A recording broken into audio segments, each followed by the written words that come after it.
여러분 안녕하십니까? 오늘은 이스라엘 남북왕국의 분쟁사와 두 나라가 서로 통일을 위한 노력을 어떻게 기울였는가 하는 걸 살펴보도록 하겠습니다. 오늘 이 강좌는 이스라엘 역사를 아주 통사로 굵게 훑어보면서 남왕국 유다죠, 북왕국 이스라엘 사이에 어떤 충돌이 있었고 또 어떤 화해 운동이 있었는가 하는 것들을 살펴보도록 하겠습니다. 우선 첫 번째 그 남북왕국이 분쟁할 뻔했던 그런 첫 번째 충돌에 대한 이야기를 살펴보겠습니다. 이스라엘은 이렇게 이쪽 빗금친 부분이 지중해 부분이고요. 이쪽 위는 이제 갈릴리 호수, 그리고 남쪽에 사해 바다입니다. 그리고 그 사이에 요르단강이 위에서 아래로 흘러가고 있습니다. 근데 이스라엘이 통일 왕국을 다윗 솔로몬 때 잠깐 이루다가 솔로몬의 뒤를 이어서 르호보암이 왕이 됐죠. 그래서 르호보암이 왕권을 쥐게 됐는데 솔로몬 때에 이제 가혹한 그런 부역, 건축 뭐 이런데 이스라엘 백성마저 동원돼 갖고 부역을 하고 혹살당하지 않았습니까? 그때 여로보암이라고 북쪽 지파의 감독관이었던 사람이 이에 대해서 항의하다가 솔로몬 때에 이집트로 망명을 가게 됩니다. 그래서 쫓겨났다가 르호보암이 왕이 됐는데 르호보암에게 북쪽 지파의 장로들이 와서 요청을 합니다. 솔로몬 때 너무 가혹하게 이렇게 부역을 시키고 그러던 거를 경감해달라, 그 짐을 가볍게 해달라 이렇게 요청을 했더니 르호보암이 뭐라고 답변을 했냐 하면은 부왕이 가죽 채찍으로 쳤다면 나는 쇠채찍으로 치겠다 이렇게 답변을 합니다. 실제적으로 그런 답변을 했다면 굉장히 무식한 답변이죠. 그러나 르호보암이 하던 그 강경책은 바로 부왕이 가죽으로 쳤다면 나는 쇠채찍으로 치겠다 하는 이야기로 들릴 정도로 그렇게 아주 강경책을 더 고수했다 하는 것을 의미할 수가 있습니다. 그래서 북왕조의 지파들이 이거 르호보암하고 도저히 못 가겠구나 하고 분리해서 이스라엘 나라를 세우게 됩니다. 그런데 이스라엘에 함께한 지파는 11지파고 남쪽 유다에 함께한 지파는 유다 한 지파입니다. 그리고 베냐민 지파 정도가 도중에서 왔다 갔다 하는 그런 정도고요. 그러니까 북왕조는 14지 11지파의 연합으로 따로 독립을 해서 결국은 이스라엘의 분단 체제가 형성되게 됩니다. 그때 솔로몬 때에 에집트로 귀양 갔던 망명을 갔던 여로보암을 다시 불러서 이스라엘의 왕으로 삼고 남왕국 솔로몬의 대권을 이어받은 르호보암 체제와 맞서게 됩니다. 그러니까는 남쪽엔 르호보암 체제고 북왕국은 여로보암 체제가 되는 셈입니다. 이스라엘이 이렇게 남북왕조로 갈리게 되는데 르호보암이 생각을 해보니까 이 북왕국은 10지파, 11지파나 되니까 이제 앞으로 점점 더 힘이 강성해질 거 아닙니까? 그렇게 되면 그때는 손 쓰지 못하겠다 이렇게 생각을 한 거예요. 그래서 초기에 이걸 진압해야 되겠다. 초기에 응징하기 위해서 르호보암이 정병 18만 명을 징집했다 기록하고 있습니다. 이 열왕기상 12장 21절부터 24절까지의 말씀 보시면은 북왕조가 체제를 정비하기 전에 쳐버리려고 했던 것입니다. 남왕조는 유다 지파 단일 지파지만 그러나 솔로몬 왕조로부터 이어받은 부가 그대로 있습니다. 그리고 군대 체제, 행정 체제, 모든 이런 체제들이 갖춰져 있고, 또 예루살렘이 이제 유다 지파의 하나의 수도인데, 이 예루살렘의 모든 부가 결집되어 있기 때문에 실제로 북왕국은 신흥국이고 아직 그 체제나 군대 체제나 뭐 여러 가지가 정비되지 않은 때였습니다. 그래서 이런 소동으로 이들을 완전히 묵사발을 만들어 놔야지 이스라엘을 아주 뿌리째 뽑겠다 하는 생각으로 르호보암이 정병 18만 명을 모아서 북왕조를 치려고 하던 그런 때였습니다. 그런데 그때 스마야라는 예언자가 나오게 됩니다. 이 스마야는 르호보암의 한 남왕국의 예언자예요. 유다를 대변하는 그런 예언자인데 스마야가 나와서 이렇게 이야기를 합니다. 일이 이렇게 된 건 뭘 얘기합니까? 남북왕조가 갈려지게 된 것을 얘기하죠. 그렇게 된 것은 내가 시킨 것이다. 내가 시킨 것이라는 것은 야훼 하나님을 얘기합니다. 야훼 하나님의 뜻이다 하는 것이죠. 이 당시에 나라가 둘로 갈라지게 되면서 이렇게 나라가 갈라지게 된 것은 하나님의 뜻이다 이렇게 얘기하는 것은 남왕조의 이데올로기일까요? 북왕조의 이데올로기일까요? 당연히 갈라져 나간 북왕조 사람들이 이렇게 나라가 갈라지는 건 하나님의 뜻이다 하고 갈라져 나갔겠죠. 스마야는 유대 사람인데 유대의 프로파간다, 유대의 이데올로기는 뭐냐 하면 그러니까 저놈들이 반역자니까 이거 정벌해야 된다 하는 것이 정병 18만 명을 모으는 구실 아니겠습니까? 그래서 스마야가 이 모인 정병들 가운데 만약에 유대의 관리로서 예언자로서 이야기했다면은 르호보암의 편을 들었어야 맞는 거죠. 그러나 스마야는 뭐라고 그랬습니까? 나라가 이렇게 갈려지게 된 것은 내가 시킨 것이다. 야훼 하나님이 시킨 것이다. 그러니까 북왕조가 이렇게 나라가 분열된 것이 하나님의 뜻이다 라고 얘기하는 북왕조의 이데올로기를 그대로 얘기한 것이죠. 그렇게 얘기하면서 스마야는 너희는 올라가지 말아라. 북왕국을 치러 가지 말라는 것이죠. 그리고 너희 동족인 이스라엘 자손과 싸우지 말고 저마다 자기 집으로 돌아가거라. 그렇게 선언해버립니다.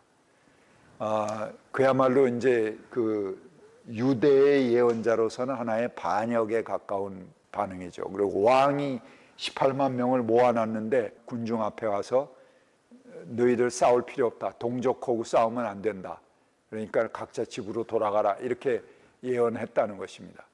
그런데 묘하게도 정병 18만 명 모인 사람들이 스마야의 말을 듣고 다 집으로 돌아가 버렸습니다. 그래서 첫 번째 충돌의 위기는 무산됐는데요. 그것은 뭘 얘기하냐 하면은 민중들의 정서, 유다 사람이라고 하더라도 동족과 이렇게 싸우는 것은 적합하지 않다라는 정서를 가지고 있었던 것입니다. 그 정서를 스마야는 대변해 준 것이고요.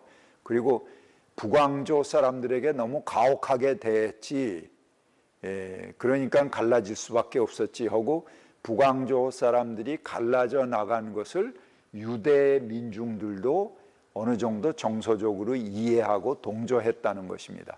그래서 스마야 일개 예언자의 말을 듣고 왕의 명령에 의해서 징집된 18만 명이 다 집으로 흩어져 버렸다. 첫 번째 전쟁이 무산된 셈이죠. 그래서 르호보암의 의도는 먹히지 않았습니다. 그리고 북왕국은 신생국가로서 아주 큰 타격을 입을 수 있는 위기를 넘기게 됩니다.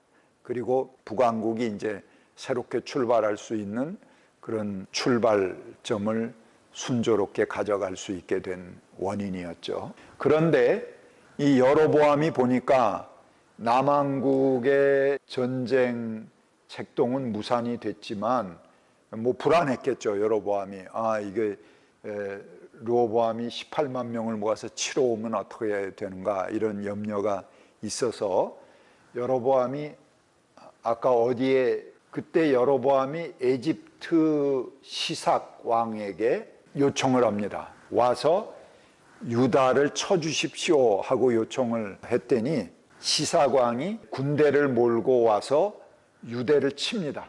그래서 예루살렘을 정복하고 그 옆에 있던 사해 동쪽에 있는 나라가 에돔입니다. 에돔까지 정벌해버립니다. 그리고 거기서 끝난 게 아니고 시삭은 시삭에게 군대를 청하고 도움을 청했던 여로보암의 땅까지 침범을 해서 정복해버리게 됩니다. 그러니까 여로보암이 외세를 불러들이면 그 외세가 공짜는 없죠. 그냥 와서 자기가 최대 이익을 취할 수 있는 대로 취하는 것입니다. 뭐 외교 아래서 의리나 뭐 이런 게 존재하지 않습니다. 실이익만 존재하는 거죠. 그래서 유다를 정복하고 에돔을 정복하고 이스라엘까지 정복하는 그런 참혹한 사태가 일어나게 됐는데, 다행스럽게도 당시에 에집트 내에서 여러 가지 내정이 불안정한 상태가 생겼습니다. 그래서 시삭이 계속 이스라엘까지 쳐서 정복하진 못하고 급히 서둘러서 에집트로 되돌아가게 됩니다. 그래서 다시 유다와 에돔 뭐 다 회복을 하게 됐는데, 첫 번째 전쟁의 위기는 이렇게 스마야의 예언에 의해서 무산되었고, 여로보암의 외세를 불러들인 것에 의해서 큰 화를 입을 뻔했지만 에집트의 내정 불안으로 인해서 그것도 다시 제자리로 돌아가게 된 것으로 마무리되게 됩니다. 이제 두 번째 위기를 한번 살펴보겠습니다.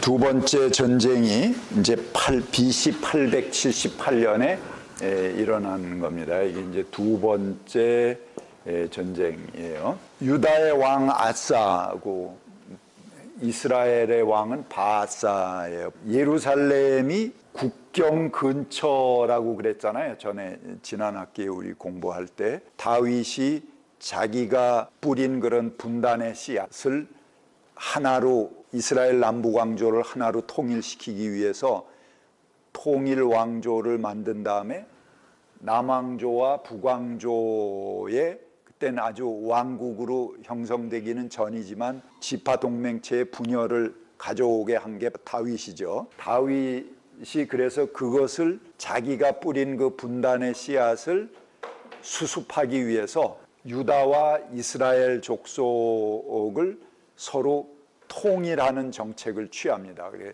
관료도 유다 출신 하나, 북왕조 출신 하나, 그 다음에 수도도 양쪽 국경 지역인 예루살렘으로 정해서 수도를 하고, 그 다음에 예언자도 남쪽 하나, 북쪽 하나, 제사장도 남쪽 하나, 북쪽 하나, 이렇게 해서 탕평책을 쓰는 게 이제 다윗의 정책이죠. 그래서 예루살렘은 다시 재분단이 되니까 큰 수도로서 약점이 생기게 돼요. 뭐냐면 최전선에 가 있는 거야, 수도가, 남왕조의 수도가. 그러니까는 이 북왕조에서는 이 예루살렘의 모든 부와 행정 중심 뭐 이런 게 다 집결되어 있을 거 아니에요. 근데 이게 최전방에 와 있단 말이에요. 그래서 요거를 공략해야 되겠다라고 생각을 해서 바아사가 이제 조금 북왕조가 체제를 정비했어요. 그래서 군대를 만들어서 예루살렘을 치기 위해서 라마라고 하는 곳, 바로 인접한 곳입니다. 예루살렘에 인접한 곳에 요새를, 대규모 요새를 짓고 공략하려고 합니다. 그러니까는 이 아사 왕이 겁이 나는 거죠. 야, 이게 저 북왕조가 바로 예루살렘 근처에다가 아주 얼마 안 되는 그런 거리예요. 여기라면은 저쪽에 뭐 저 천호동쯤 되는 지역이 이제 라마라고 할까요? 거기다가 강력한 요새를 지으니까는 이거를 막아야 되겠다라고 생각을 해서 아하스가 북이스라엘 뒤편에 있는 나라가 어디냐면 시리아예요. 이게 이제 우리가 성경에서 암몬이라고 부르는 그런 곳인데요. 이 시리아에다가 SOS를 보냅니다. 북왕조가 우리를 치려고 하니까 당신들이 뒤에서 와서 북왕조 이스라엘을 쳐주십시오. 그렇게 요청을 하게 됩니다. 자, 그렇지 않아도 북왕국 이스라엘에는 여기 유일하게 먹을 수 있는 물, 그리고 평야지대라고 볼 수 있는 게 요 갈릴리 호수. 이거는 담수예요. 사해는 짠물, 소금물이니까 농사 못 짓지만 요게 유일하게 농사 질 수 있는 그런 물이고 담수거든요. 그리고 그 주변에 이제 평야 지역도 있고, 그러니까는 요 땅이 탐이 나고 다른 나라를 명분 없이 들어올 수는 없는데 남쪽 유다에서 은근보화 다 싸갖고 갖다 주면서 북왕조를 쳐주십시오 이렇게 부탁을 하니까 전쟁 비용도 갖다 줘. 또 와서 쳐달라고 그러는데 또 그거 안 갈 수도 없어. 그래서 이 시리아가 신나는 거죠. 그래서 군대를 몰고 북왕조를 치러 내려옵니다. 그러니까는 이 바하사는 남쪽을 치기 위해서 라마를 중심으로 요새를 세우고 유다를 공략하려고 했다가 갑자기 뒤통수에서 시리아 군대가 쳐들어오는 거잖아요. 그러니까 양쪽으로 전쟁을 양동할 수는 없죠.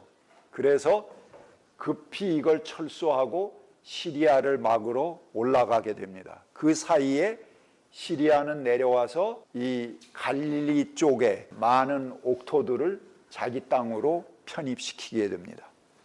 자, 유다는 뭘 얻었죠? 여기 성경 보니까 뭐 얻은 게 있긴 해. 건축할 때 쓰던 제목과 돌과 제목을 가져오겠다. 이게 사실은 팔레스타인이 전부 돌 땅이에요. 석회석 그 돌이거든요. 돌을 가져왔다는 거는 아무런 의미가 없는 거예요. 거기 집을 질 때도 전부 이렇게 석회석 뚝뚝 잘라서 그냥 이렇게 쭉 쌓아놓고 지붕만 얹으면 돼요. 그 도로도 전부 석회석으로 쭉 깔았습니다. 그래서 색깔이 예뻐요. 굉장히 쫙 그 건물이나 도로나 뭐 이런 것들이 전부 이렇게 회색 돌로 이렇게 전부 포장이 돼 있고 그러거든요. 거기서 돌을 가져왔다는 거는 아무 의미가 없고 제목? 글쎄 그게 그렇게 큰 성과일까? 그러니까 유다는 은근보화, 전비를 그냥 여기다 갖다 주고 우리를 쳐주십시오 하고 자기들의 모든 재화를 잃어버린 셈이죠.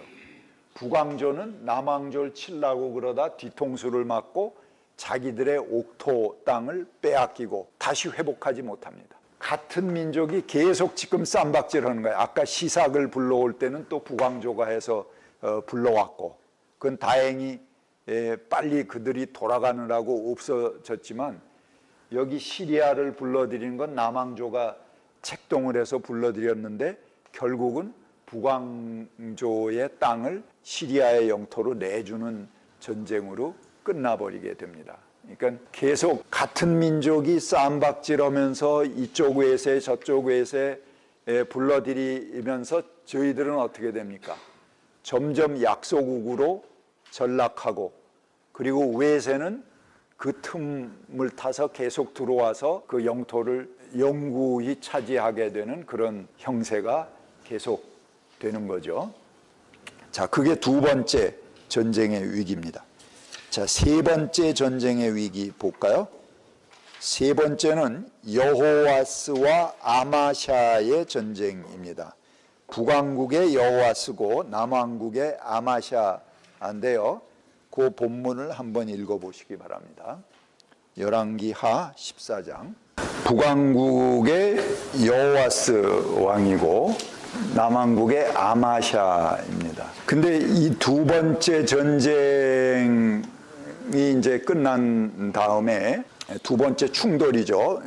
심각한 그런 전면전으로는 안 갔지만 아무튼 그 두 나라가 이렇게 국력을 잇고 세 번째는 진짜 충돌을 하게 됩니다.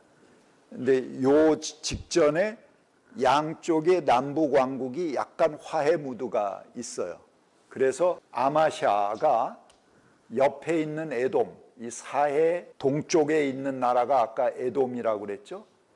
이 에돔을 정벌하러 가려고 합니다. 그런데 북왕조의 사람들을 용병으로 불러들여요. 에돔 정벌하러 가는데 너희들이 와서 도와달라. 그래갖고 북왕조 사람들이 용병으로 내려왔다가 에돔을 치러 가려고 보니까는 아마샤 생각에 북왕조의 힘까지 안 빌려도 되겠다. 에돔 정도는 우리 힘으로도 쳐버릴 수 있겠다. 이렇게 판단이 된 것 같아요. 그래서 너희들이 용병으로 왔지만 미안하다. 그냥 너희들은 돌아가고 우리가 에돔을 정복하고 오겠다. 그렇게 해갖고 용병을 돌려보냅니다. 그러니까 북왕조 사람들이 용병을 하러 남쪽으로 내려왔다가 그냥 가라 그러니까 성질나잖아. 그래서 올라가면서 남왕조에 있는 마을들을 약탈을 해갖고 올라갑니다. 아무튼 그건 올라갔어요. 그런데 이 아마샤가 에돔을 정벌을 했어. 가서 독자적으로 유다가 정벌을 하고 그리고 와서 보니까 예루살렘서부터 북왕조 사람들이 올라가면서 몇 개 마을들을 약탈해 갖고 갔네. 그러니까는 성질이 나잖아요. 그래서 아마샤가 선전포고를 하게 됩니다. 너희들이 왜 우리 마을을 약탈해 갔냐? 내놔라. 그러고 선전포고를 해서 남왕조와 북왕조가 전투를 하게 됩니다. 거기에 그 나온 건데요. 그 열왕기하 지금 읽으신 본문은 북왕조의 여호와스 왕이 한 말입니다. 레바논의 가시나무가 레바논의 백향목의 전가를 보내어 백향목의 딸을 며느리로 달라 청혼하는 것을 보고 레바논의 들짐승이 지나가다 그 가시나무를 짓밟은 일이 있는데 너 아냐? 이제 굉장히 비유적으로 얘기하는 거죠. 가시나무가 감히 백향목에게 뭐 딸을 달라 이제 그렇게 며느리로 달라 이렇게 청혼하니까 이게 분에 넘치는 청혼을 했다는 거죠.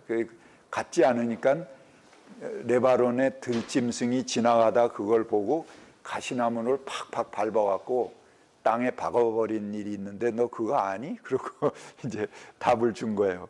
까불지 말라 이거죠. 이미 북왕국은 이때 11지파니까 힘이 융성해진 겁니다. 그러니까 유다 정도는 가시나무로 취급할 정도로 힘이 세진 거예요.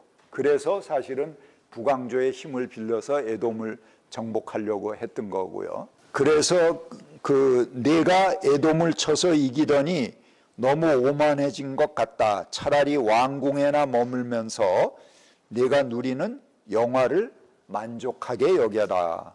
너는 어찌하여 너 자신과 유다를 함께 멸망시킬 화근을 스스로 불러들이느냐.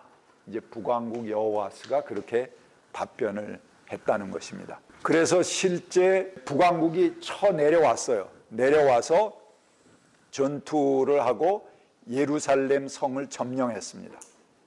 예루살렘이 무너진 거죠. 그랬는데 여호아스가 예루살렘을 점령하고 남왕국의 본때를 보여준 다음에 그냥 다시 북왕국으로 올라가 버립니다. 그리고 왕도 그냥 아마샤를 그대로 세운 거예요. 그러니까 그 전에 상당히 그 남북 왕조가 그래도 서로 신뢰하는 기반이 있었던 거예요. 충돌은 됐지만.